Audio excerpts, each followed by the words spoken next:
ये पूरा विवाद क्या है इसे शॉर्ट में समझते हैं। सबसे पहले मोदी जी लक्षद्वीप दौरे पर गए, उसके बाद उन्होंने वहां की कुछ तस्वीरें पोस्ट की। इसके बाद मालदीवी सरकार के कुछ नेताओं ने इस तस्वीर पर आपत्तिजनक ट्वीट किए। भारत ने कड़े मिजाज में मालदीवी सरकार से बात की। इसके बाद मालदीवी सरकार ने उन नेताओं को निलंबित कर दिया। RGT स्टडी में आपका स्वागत है। आज हम भारत और मालदीव के बीच चल रहे विवाद के बारे में डिटेल में समझने वाले हैं। सबसे पहले हम ये जान लेते हैं आखिर ये विवाद शुरू कैसे हुआ, कब हुआ और क्या वजह थी इस विवाद की। प्रधानमंत्री श्री नरेंद्र मोदी जनवरी 2024 में लक्षद्वीप दौरे पर गए थे। वहां उन्होंने 1156 करोड़ रुपए की विकास परियोजनाओं का उद्घाटन और शिलान्यास किया। इसके बाद उन्होंने लक्षद्वीप के सागर तट और द्वीपों की खूबसूरती का आनंद उठाया। साथ ही उन्होंने वहां पे स्नॉर्कलिंग भी की। प्रधानमंत्री श्री नरेंद्र मोदी ने 4 जनवरी 2024 को अपने लक्षद्वीप दौरे की कुछ फोटो और video social media platform X पर पोस्ट किए। पोस्ट में उन्होंने लिखा, कुछ समय पहले मुझे लक्षद्वीप के लोगों से मिलने का मौका मिला। मैं अभी भी उन द्वीपों की खूबसूरती और वहाँ के लोगों की गर्मजोशी से अभिभूत हूँ। उन्होंने आगे लिखा, जो भी एडवेंचर का शौक रखते हैं लक्षद्वीप उनकी लिस्ट में जरूर होना चाहिए। भारत में इजराइल के दूतावास ने लक्षद्वीप की फोटो और वीडियोस पर ट्वीट किया, सुंदर, आकर्षक, मनमोहक है और ये किसी से कम नहीं है। जब से प्रधानमंत्री श्री नरेंद्र मोदी ने लक्षद्वीप की फोटो और वीडियोस पोस्ट किए हैं, तब से भारतीय लोग लक्षद्वीप के बारे में गूगल पर सर्च कर रहे हैं। जब से गूगल आया है तब से लेकर अब तक लक्षद्वीप को जितने लोगों ने सर्च नहीं किया है जितना कि इन 4-5 दिनों में लोगों ने किया है। 4 जनवरी 2024 से मेक माई ट्रिप पर लक्षद्वीप के बारे में सर्च करने वालों की संख्या में 3400% की वृद्धि हुई है। होने को तो ये प्रधानमंत्री की एक सामान्य दौरे की कहानी भर हो सकती, लेकिन इसने पड़ोस में बसे मालदीव में हलचल मचा दी। प्रधानमंत्री श्री नरेंद्र मोदी ने अपनी पोस्ट में कहीं भी मालदीव का नाम नहीं लिया है, लेकिन वहाँ के कुछ लोगों ने इसे अपनी पहचान से जोड़ लिया। जैसे कि हम सभी जानते हैं, मालदीव एक बेस्ट टूरिज्म स्पॉट है। टूरिज्म मालदीव की कमाई का सबसे बड़ा सोर्स है। मालदीव की कुल GDP का 25% हिस्सा टूरिज्म से आता है। दुनिया भर से लाखों टूरिस्ट हर साल मालदीव में छुट्टी मनाने आते हैं। 2023 में मालदीव में सबसे ज्यादा टूरिस्ट भारत से आए थे। उनकी कुल संख्या 2 लाख से ज्यादा थी। मालदीव की टूरिज्म से होने वाली कमाई में भारत का सबसे बड़ा योगदान है। इसलिए प्रधानमंत्री मोदी जब लक्षद्वीप दौरे पर गए और उन्होंने वहाँ पर पोस्ट किया, तो मालदीव सरकार के कुछ लोगों को लगा कि भारत सरकार मालदीव में आने वाले भारतीय टूरिस्ट को रोकने की कोशिश कर रहे हैं। इसलिए मालदीव की युवा सशक्तिकरण, सूचना और कला उपमंत्री मरियम शिवना ने प्रधानमंत्री श्री नरेंद्र मोदी और भारत के लिए जहरीली जुबान बोलते हुए अभद्र शब्दों का इस्तेमाल किया।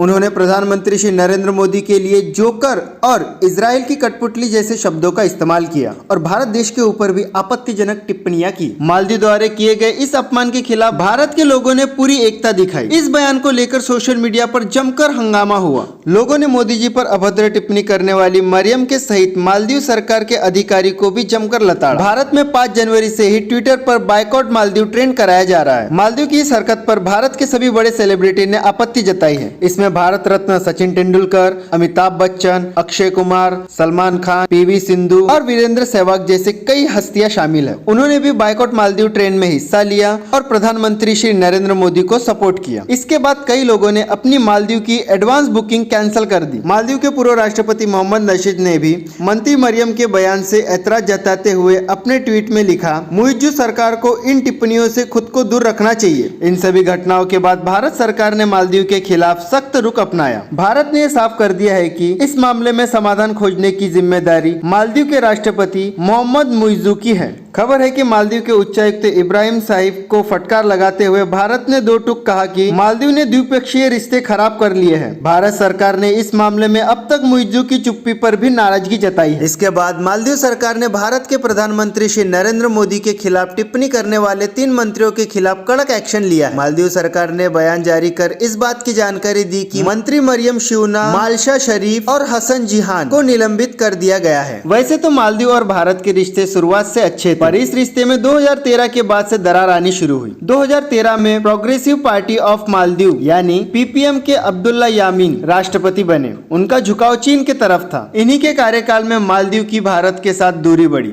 भारत ने मालदीव को सर्च एंड रेस्क्यू मिशन के लिए 2 ध्रुव हेलीकॉप्टर दिए थे। भारतीय सैनिक उनकी ट्रेनिंग और मैनेजमेंट के लिए भी गए थे। 2015 में PPM में माहौल बनाया गया कि भारत अपनी सेना मालदीव पर थोप रहा है। फिर विरोध शुरू हुआ और 2016 में अब्दुल्ला यामीन ने भारत से हेलीकॉप्टर वापस लेने की अपील की। हालांकि जब तक ऐसा होता तब तक की सरकार बदल गई थी। 2018 में मालदीव डेमोक्रेटिक पार्टी यानी MDP के इब्राहिम मोहम्मद सोली मालदीव के राष्ट्रपति बने। इब्राहिम मोहम्मद सोली को प्रो इंडिया माना जाता था। उनके शपथ ग्रहण समारोह में मोदी जी खुद गए थे। राष्ट्रपति बनते ही सोली ने हेलीकॉप्टर वाली डील की डेडलाइन आगे बढ़ा दी। उधर अब्दुल्ला यामीन पर भ्रष्टाचार और पद के दुरुपयोग का आरोप लगाया गया और उन्हें 11 वर्ष की जेल हो गई। अब्दुल्ला यामीन के समर्थक इससे नाराज हो गए और सोली के खिलाफ प्रोटेस्ट करने लगे और ये प्रोटेस्ट धीरे धीरे एंटी इंडिया कैंपेन में बदल गए। आरोप लगाया गया कि सोली सरकार संसद को बिना बताए भारत के साथ डिफेंस डील कर रही है, भारत को नौसेना का अड्डा बनाने के लिए जगह दे रही है। सोली इनकार करते रह गए, पर यह भावना मालदीव के लोगों में मन में बैठ गई। इस दौर में इंडिया आउट कैंपेन को लीड करने वाले मोहम्मद मोइज्जू ही थे। इसी के आधार पर उन्होंने 2023 में राष्ट्रपति चुनाव लड़ा और जीत भी गए। नवंबर में शपथ लेते ही मोहम्मद मोइज्जू ने भारतीय सैनिकों की वापसी की मांग की। उन्होंने भारत के साथ समुद्र में रिसर्च से जुड़ा समझौता भी खत्म कर दिया। अमूमन मालदीव के राष्ट्रपति शपथ लेने के बाद अपने पहले विदेश दौरे पर भारत आते हैं, पर मोहम्मद मोइज्जू मालदीव के पहले राष्ट्रपति है जिन्होंने राष्ट्रपति पद की शपथ लेने के बाद अपने पहले विदेश दौरे पर भारत न जाकर टर्की गए। अब जान लेते हैं कि इससे पहले भारत और मालदीव के रिश्ते कैसे थे। मालदीव वो देश है जिस पर भारत के कई एहसान है। इसके बावजूद मालदीव की नई सरकार इन एहसानों को भूल चुकी है। 1965 में मालदीव को अंग्रेजों से आजादी मिली। भारत दुनिया का पहला देश था जिसने मालदीव को एक राष्ट्र के तौर पर मान्यता दी। वर्ष 1988 में जब मालदीव की सेना ने श्रीलंका के विद्रोही गुटों की मदद से मालदीव में सैन्य तख्ता पलट की कोशिश की थी, उस समय मालदीव के तत्कालीन राष्ट्रपति अब्दुल गयूम ने श्रीलंका और पाकिस्तान से मदद मांगी। दोनों राष्ट्रों ने मना कर दिया। इसके बाद गयूम ने अमेरिका से मदद मांगी। अमेरिका मदद करने के लिए तैयार भी था, पर अमेरिका के जहाज को मालदीव पहुंचने में समय लगने वाला था। इसके बाद गयूम ने ब्रिटेन से मदद मांगने की कोशिश की। ब्रिटेन भी मदद के लिए तैयार हो गया था, पर उसे मालदीव पहुंचने में समय लगने वाला था। तब ब्रिटेन ने गयूम को सुझाया कि आप भारत से बात करके देखो, वो आपकी मदद कर सकते हैं। इसके बाद गयूम ने दिल्ली फोन लगाकर भारत से मदद मांगी। उस समय भारत के तत्कालीन प्रधानमंत्री राजीव गांधी थे। उन्होंने मालदीव की मदद करने के लिए हामी भर दी और मालदीव के तख्ता पलट रोकने के लिए ऑपरेशन कैक्टस शुरू किया और मालदीव के तख्ता पलट को रोक दिया। और इस घटना के बाद मालदीव के राष्ट्रपति अब्दुल गयूम ने कहा कि भारत जैसा पड़ोसी देश किस्मत वालों को ही मिलता है। इसके बाद भारत और मालदीव के रिश्ते ऐसे थे कि जब भी दोनों देशों में आम चुनाव होते हैं तो भारत के प्रधानमंत्री पहला विदेशी दौरा मालदीव का करते हैं और मालदीव के राष्ट्रपति अपना पहला विदेशी दौरा भारत का करते थे। पर यह परंपरा मालदीव के वर्तमान राष्ट्रपति मोहम्मद मोइज्जू ने तोड़ दी और साथ ही भारत के साथ अपने रिश्ते भी खराब कर लिए। और इसके लिए मालदीव में ही मोइज्जू का विरोध हो रहा है। जब जब मालदीव मुसीबत में फंसा है तब तब भारत ने सबसे पहले मदद भेजी है। फिर चाहे वो 1988 का ऑपरेशन कैक्टस चलाकर तख्ता पलट रोकना हो, या 2004 की सुनामी से राहत पहुंचाना हो, या फिर 2014 का जल संकट हो, भारत हर समय सबसे पहले मालदीव की मदद करने खड़ा था। 2018 में भारत सरकार ने मालदीव को 11,500 करोड़ रुपए की मदद की थी। इसके अतिरिक्त मालदीव ने सस्ती दरों पर भारत से भारी कर्ज भी लिया है। कोविड के दौरान भारत ने मालदीव को 1 लाख कोविड वैक्सीन की डोज मदद के तौर पर मुफ्त भेजी थी। 2023-24 के बजट में भारत सरकार ने मालदीव को अलग अलग प्रोजेक्ट के लिए 400 करोड़ रुपए आवंटित करने का ऐलान किया था। मालदीव में वर्तमान में जितने भी डॉक्टर हैं, उनमें से 30% डॉक्टर भारतीय है। मालदीव से हर साल हजारों लोग भारत में अपना इलाज कराने आते हैं। बड़ी बात यह है कि इतना करने के बाद भी भारत ने कभी मालदीव पर इसका एहसान नहीं जताया। इसी वजह से मालदीव भारत को अपना अभिभावक मानता था। अभिभावक को इंग्लिश में गार्डियन कहते हैं। इसका मतलब है देखभाल और पालन पोषण करने वाला। अब मालदीव के बारे में कुछ जान लेते हैं। मालदीव हिंद महासागर में बसे द्वीपों की श्रृंखला वाला देश है। इस श्रृंखला में लगभग 1200 द्वीप है, जिसमें से 200 द्वीपों में इंसानी बसावट है। मालदीव की जमीनी सीमा किसी भी देश से नहीं लगती है। मालदीव के सबसे पास वाले देश है भारत और श्रीलंका। माले से दिल्ली की दूरी हवाई मार्ग से 3000 किलोमीटर की है। मालदीव के सबसे नजीक है लक्षद्वीप का मिनिकॉय द्वीप। मालदीव से इसकी दूरी 130 किलोमीटर की है। एक समय मालदीव ने मिनिकॉय द्वीप पर अपना दावा ठोका था, पर 1976 में उसने भारत का दावा मान लिया। इंटरनेशनल मॉनेटरी फंड के मुताबिक मालदीव की जीडीपी 80,000 करोड़ रुपए की है। मालदीव की प्रति व्यक्ति आय लगभग 16 लाख रुपए है, भारत से लगभग 7 गुना ज्यादा। मालदीव एक मुस्लिम बहुलक देश है। यहाँ की कुल आबादी के 98% लोग मुस्लिम है। मालदीव का कुल क्षेत्रफल 258 वर्ग किलोमीटर का है। कुल आबादी 5 लाख के आसपास है। मालदीव की राजधानी माले है और माले में ही देश की आधी से ज्यादा आबादी रह रही है। मालदीव का चलन मालदीवी रुपया है। एक मालदीवी रुपया यानी लगभग 5.5 रुपए है। आई होप आपको ये वीडियो अच्छा लगा होगा। अगर आपको ये वीडियो अच्छा लगा है तो वीडियो को लाइक, शेयर और मेरे चैनल को सब्सक्राइब जरूर करना। और नेक्स्ट वीडियो आपको किस टॉपिक पर देखना है कमेंट करके जरूर बताना। धन्यवाद।